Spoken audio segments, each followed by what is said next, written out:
Hello, this is Elliot again, and I'm going to give a little bit more detail about my model Siren to hopefully show some of you how I built it. These are just some spare metal pieces, similar to a duster can like this. You can kind of see the way the top of that is shaped. Does that look a little familiar? Okay. So basically, I cut the bottom part of the fan, or of the can, excuse me. The stickers are just, I got some pictures of an actual box off of a pole from a real Siren. Just basically printed it and glued the pieces of paper on. But a lot of that is kind of like the JB Weld style of epoxy.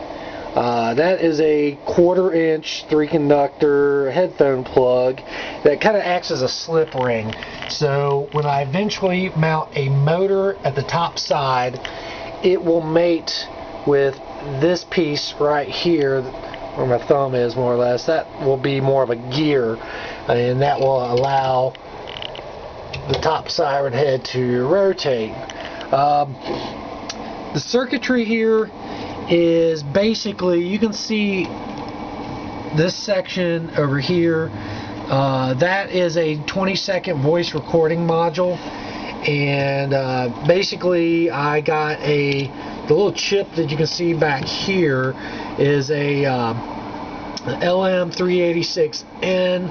It is a 800 milliwatt audio amplifier. It comes with a schematic. You can get it at Radio Shack or other places even cheaper. But basically, I fed the output of the 20-second recording module into the input of the amplifier and then on to the speaker. I had to use a capacitor between the speaker output of the voice recording module and the amplifier, because they were commonly grounded by the same power supply. It would have bogged it down. It would have been kind of a DC short. So I put a capacitor in there, which allowed the AC part of the sound, the sine wave of the audio to pass through, but it was a DC block, so it kept those circuits from kind of interfering with each other as far as their power supply. So that's basically how it works. Now, there was 2 push buttons that were on there on the actual voice recording section of it. I removed those, and those push buttons basically switched between one common lead and 2 different inputs on there. So I replaced those with, you can kind of see the back side of this toggle switch.